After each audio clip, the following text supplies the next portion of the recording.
Welcome back to Problematic Woman, a show that showcases strong conservative women, current events, and the hypocrisy of the so-called feminist movement. I'm Bree Payton, staff writer at The Federalist and friend of the Daily Signal.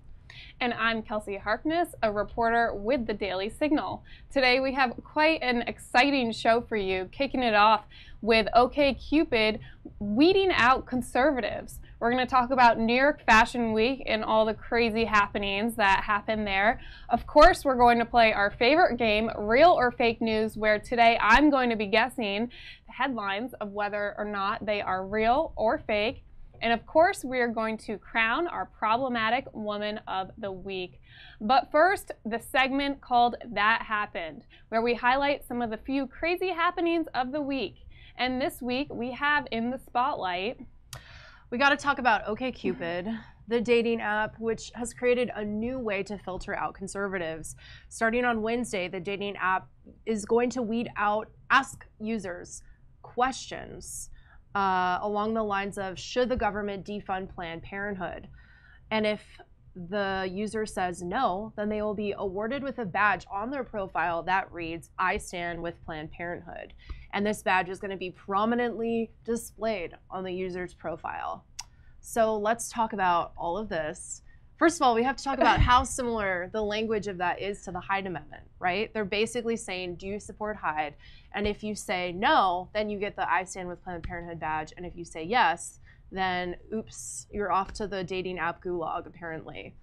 Brie, I think this is a really sad day for our country that, heaven forbid, you talk to someone or go on a date with someone who has different political views than you. Not just different political views, but different political views on one of the most sensitive issues for women in particular, abortion. Yeah. I mean, heaven forbid you have a sit-down conversation with someone face to face and get to know someone else's values that don't agree with you. So I do understand people want to use dating apps to find people that they have things in common with, but I think the state of where our political discourse is right now, how ugly, divisive it is, and the lack of understanding for people with different beliefs than you, I don't think this is an encouraging sign. Yeah, and I also think it's dumb of OkCupid because 62% of Americans do support the Hyde Amendment, so most Americans would say yes to that question, especially women. Actually, a slightly higher majority of women say that they support the Hyde Amendment, according to recent polling by the Marist polling organization. So, you know, I think weeding out a majority of the country, not a good idea, right? If you're trying to get a lot of people to use your app and date each other. So I think it's just a dumb business decision. It's honestly yet another example where everything is political. We now have Planned Parenthood getting involved in our dating lives. Yet another example of everything turning political is New York Fashion Week. So for those who don't know, I have actually had the extreme misfortune, I should say, of actually covering New York Fashion Week, not once but twice, in an earlier career of mine before I moved down to New York City and, you know, got my senses knocked back into me. It really was New York Fashion Week when I realized I do not want to be in the city, I don't want to be associated with anything going on there. New York Fashion Week really just shows how far out of touch a lot of these liberal elite designers are with everyday Americans. I think we have a few pictures to show you of some of the designs that came out of New York Fashion Week this year, and it is just, I mean, one of them was basically, it was a giant bra over a blazer. I mean, who could actually wear something like that? Where would you wear something like that? Okay, so conceptual fashion on the runway is supposed to be that, a concept, right? That other designers are supposed to draw inspiration from, and you're supposed to be able to tell the next season the clothes that you or I pick up in the department store is influenced by stuff on the runway, right? But I think oftentimes the stuff on the runway can just get really deconstructed to a level where you're like, I don't even know how you're supposed to draw inspiration from that, right? I mean, to give an example, the weird bra top over the blazer, like, I don't understand what that's supposed to be. Do you remember the episode of Seinfeld where the women would just wear like a lacy bra with a blazer over it, and that was like a thing for a while? I mean, maybe that's what it's supposed to be, but I mean, You or I certainly couldn't wear that in the workplace or anywhere, right? So I do think that it is, as you said, out of touch in the sense that, okay, what are we even supposed to do with that, right? And then also, I think there were a couple political inspired things. Like there was a T-shirt. A really fashion-forward T-shirt. Yeah, I mean, it was literally just a white T-shirt that said "resist" with, and then a heart, and that was like what was supposed to be influencing, you know, all of these great designs, and it looked like something that you could just order from customink.com. Well, then there were a few designs that were honestly so graphic we can't even show you. We wanted to. We asked our editors, and we did not get it approved because it involved they were too gross. Female body parts on the runway. And it really just, I think, shows a portion, at least, of the fashion industry quite literally going down the toilet. Moving on, though. Now it's time to play Real or Fake News. So I'm going to read some headlines. Kelsey is going to guess whether or not they're real or fake. And everyone else can play along with me, and you can try to do better than me, because I usually don't do that well. It's a hard game. It is a hard game, because so often there's just fake things happening everywhere. All right. Headline number 1. PETA is actually paying students to evangelize for veganism on college campuses. Real or fake? I'm going to say real. I wouldn't put it past PETA to pay people to get them to do weird things. Yeah. All right. Let's see. Is this? It's real. Campus Reform reports PETA is offering college students $1,000 per semester to advocate for the vegan lifestyle on their campus. Now, that paid more than my first job, I gotta say. I mean, I eat meat, and I might even be like, maybe I could, you know, eat some carrot sticks for y'all.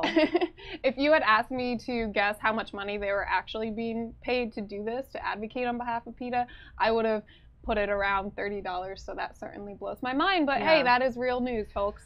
Happening at a college campus near you. Yeah, or all over, as that headline seemed to suggest. All right, headline number 2. Alex Jones, Roger Stone both agree someone may be poisoning or drugging President Trump.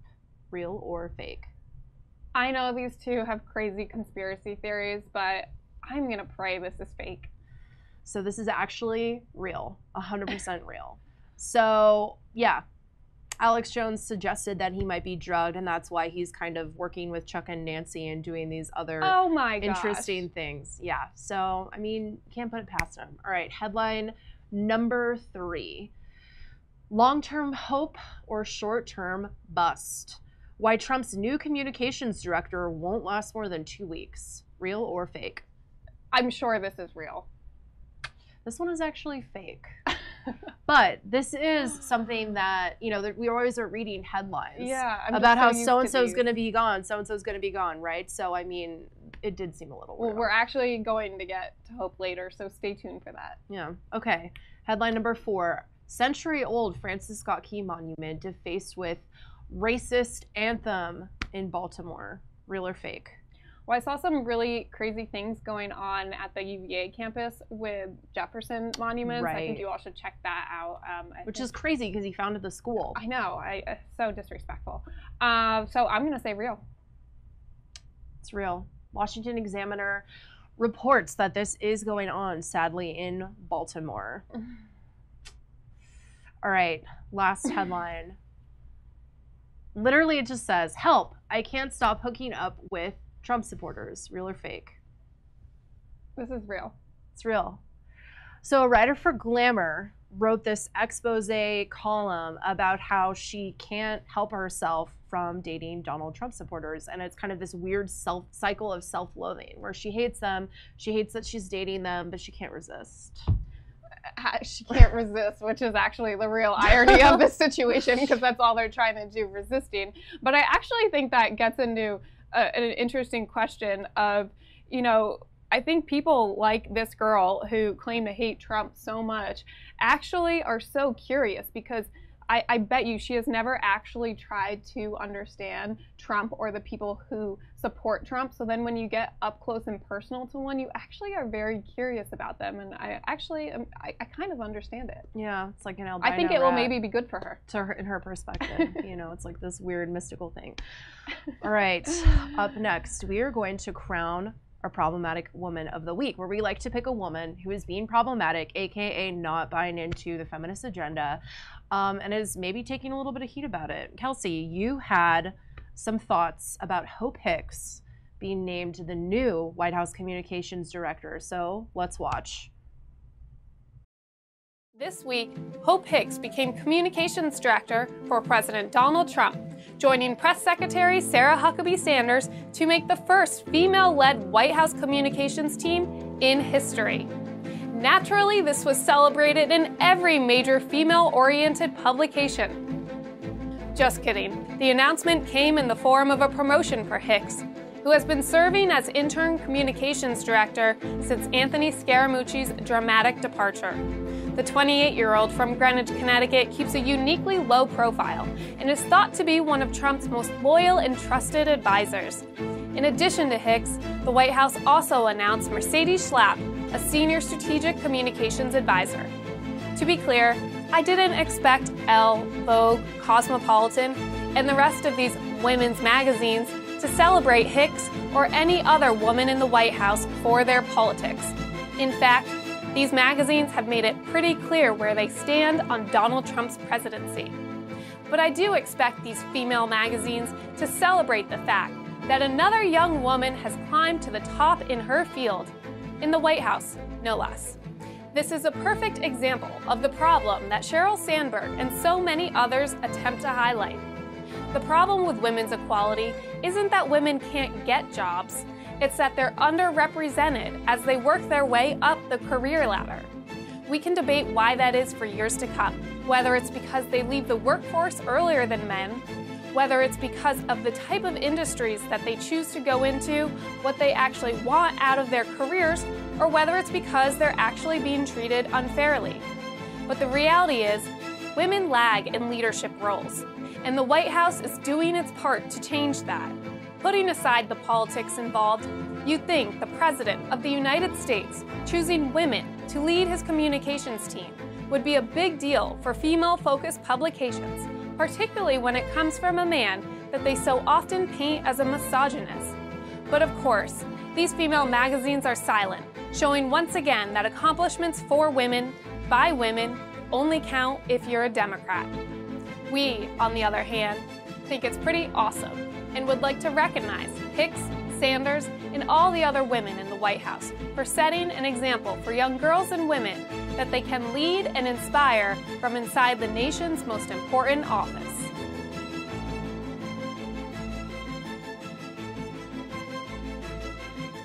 Kelsey, you made some great points in that video, and you talked about the reason why some of these women magazines are being quiet about these women promotions in the White House, and you said that it's because it only counts if you do things when you're a Democrat. Can you expound on that a little bit more?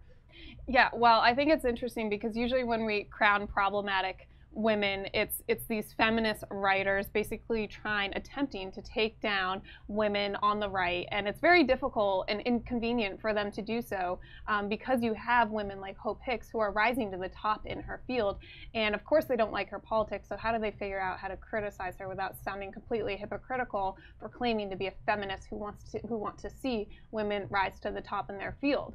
So in this particular case with Hope Hicks's big promotion, you know, there's not many articles actually attempting to criticize her or take her down. There's just a strange absence, a strange silence among all these feminist writers when you can only imagine that if Obama were in office and we had for the first time in history a communications team with two strong women at the top, backed up by more women underneath them. Right, Kellyanne, Omarosa, etc. You can imagine they would be plastered on the front pages of every women's magazine. Yeah. So I think it's extremely hypocritical, and they need and deserve to be called out. Yeah, and you're completely right. I mean, when Kamala Harris was elected to Senate just in November, right, there were so many headlines along the lines of Kamala Harris elected in, slay queen, all these articles along those lines, right? And as we go into the 2020 election, we're already getting affectionate pieces about how they're style icons, right? Kamala Harris, Elizabeth Warren, you know, what Tammy Duckworth is up to all the time. I mean, we're constantly hearing about these women. And you are right that we never do seem to hear about Hope Hicks, or Kellyanne Conway or Sarah Huckabee Sanders, unless it's, you know, to criticize their appearance, even from women's magazines, right? I mean, Melania dared to step outside in heels, and oh my God, we talked about it for 3 days straight.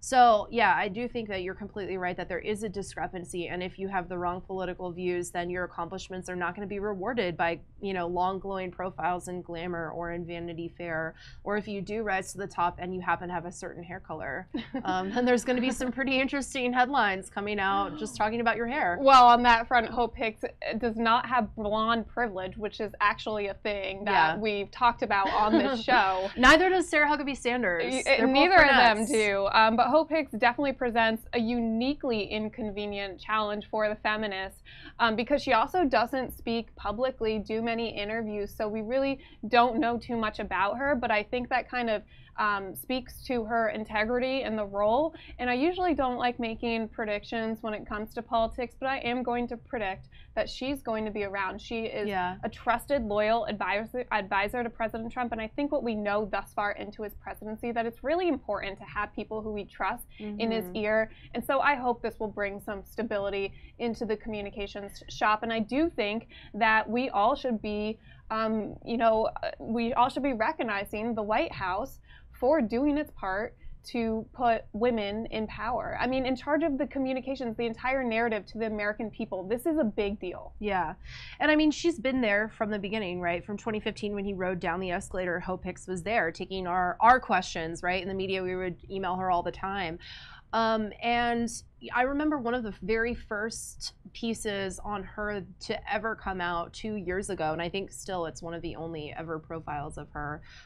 It describes her being behind the scenes, and I don't even think she even really gave a comment for this profile. I think it was in Politico magazine, but they describe her transcribing his tweets for him. Donald Trump's tweets, right? He would be saying things and she would be tweeting for him. So I think it's pretty clear that she understands who the president is and they work well together.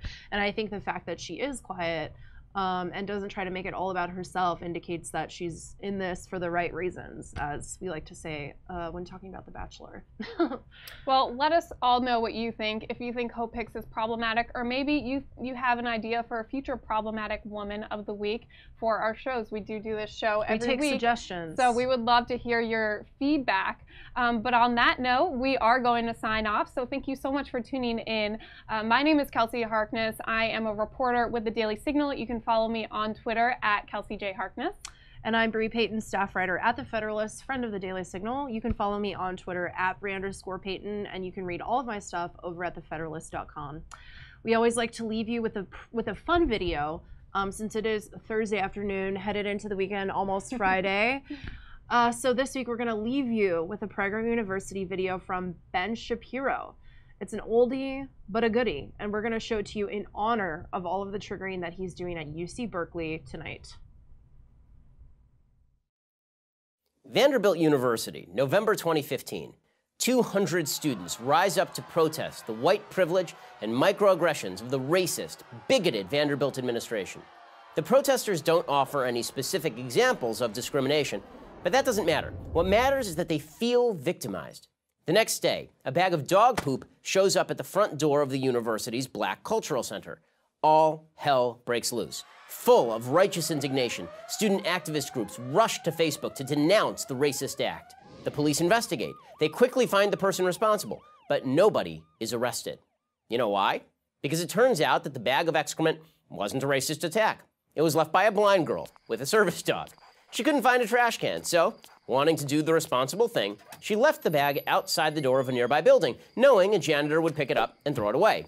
The student group did apologize, but then they added another charge against the administration. The needs of students with disabilities on this campus are also marginalized.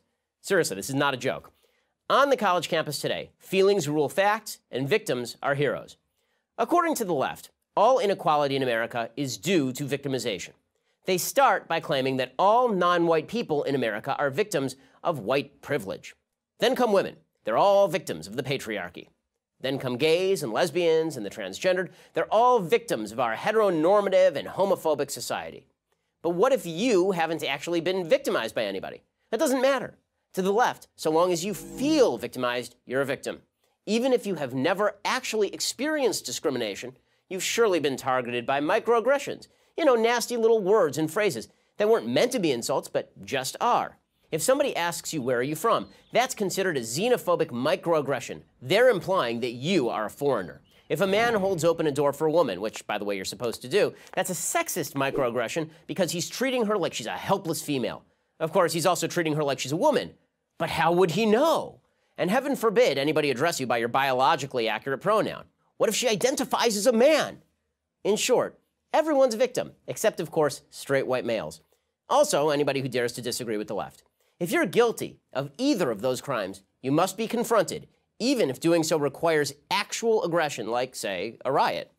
Here's a trick the left plays to justify their violence. First, they say it's okay to punch Nazis. Then they say that every conservative, in fact, everybody they disagree with, is a Nazi. But here's the biggest problem with the left's argument. They're based on feelings, not facts. Take white privilege. The only real privilege in America is American privilege.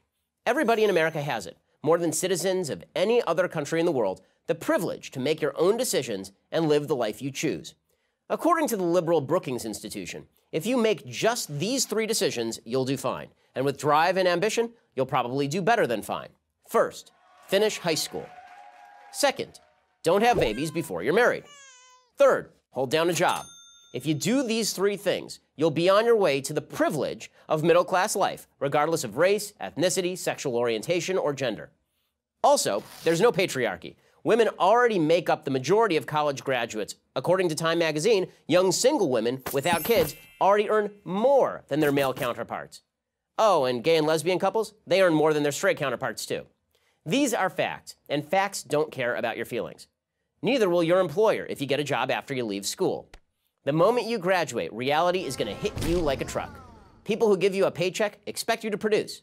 They expect you to work hard. And all the claims of victimhood, all the whining, well, nobody cares. So, stop worrying so much about your feelings and start worrying a little more about being a good person, doing your best, and not getting in your own way.